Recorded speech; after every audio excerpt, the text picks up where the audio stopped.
टीकाकार कहते हैं भक्ति की ये महिमा है कि भक्ति देवी जड़ वस्तु को भी चिन्मयी बना सकती है।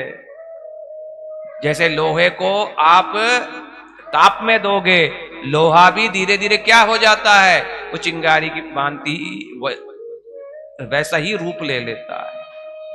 ठीक वैसे ये देह भी भक्ति रूपी ताप में दोगे, ये भी क्या हो जाता है, ये भी धीरे धीरे चिन्मय बनने लग जाता है। तो ध्रुव महाराज सशरीर ध्रुवलोक गए,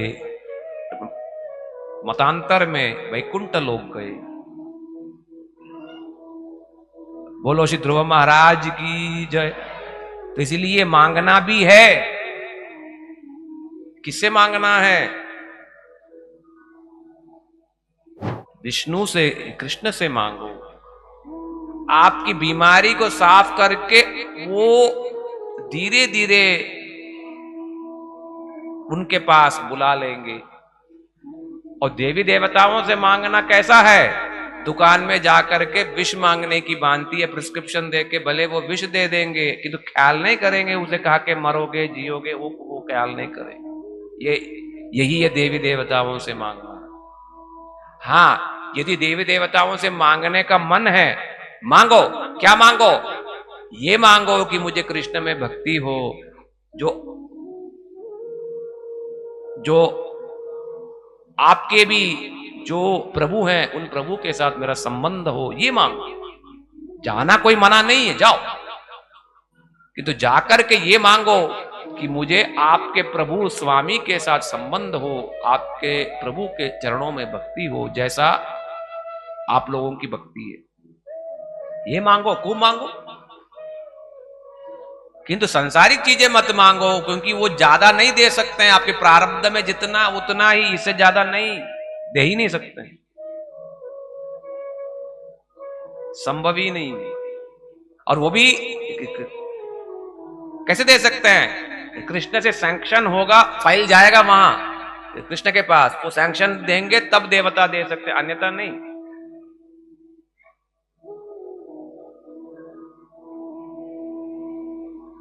तो इसीलिए मांगना है तो कृष्ण से मांगो।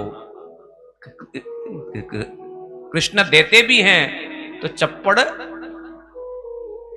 फाड़ के देते हैं, खूब भर भर के देते हैं। ध्रुव महाराज जी को जिस प्रकार से दिए 36,000 साल तक, जितना भोगना भोगो, और उसका साइड इफेक्ट नहीं है। भगवान जो देते हैं उसका साइड इफेक्ट नहीं, स्वर्ग नरक पाप पुण्य का साइड इफेक्ट नहीं है, क्योंकि वो कृष्ण प्रसाद है। भोग भी भले वो भोग है, वो भी कृष्ण का प्रसाद स्वरूप है। यही भागवत का सिद्धांत है। बोलो भागवत महापुराण की। ये तो हमने सुना सकाम भक्तों का चरित्र, किंतु सकाम भक्त जो हैं भगवान को पाने में समय लगता है। ध्रुव महाराज जी को जैसे 36,000 साल लगा या से भी ज्यादा लगा, कर्दम मुनि को भी बड़ा लंबा समय लगा। और जिसकी भी कामना है उन कामनाओं की पूर्ति होकर के ही भगवत प्राप्ति होगी, अन्यथा नहीं होगी, बहुत समय लग जाएगा। तो इसलिए कामना से भी ज्यादा श्रेष्ठ है कामना रहित निष्काम भाव। वैसे भक्तों को कहते हैं निष्काम भक्त, या उन्हीं ही भक्तों को कहते हैं भक्त। ये सकाम भक्त भक्त ही नहीं है। चैतन्य महाप्रभु जी की यही शिक्षा है कि सकाम भक्त भक्त कैटेगरी में नहीं आते हैं, क्योंकि स्वार्थ है। निष्काम भक्त ही वास्तव में भक्त कहलाने लायक है, वही शुद्ध भक्त है, वही प्रेमी भक्त है। और वैसे भक्त को ही प्रेम मिलता है और वही शिव भगवान को पा पाता है जल्दी से जल्दी। इसीलिए निष्काम भक्तों का चरित्र श्रीमद् भागवतम में बहुत प्रकार से बताया गया, बहुत प्रसंग है। भरत महाराज जी का तो बहुत ही प्रसिद्ध है।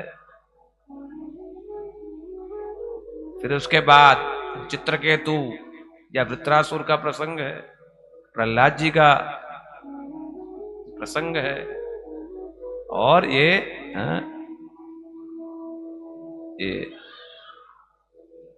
अम्बरीश महाराज जी का प्रसंग है।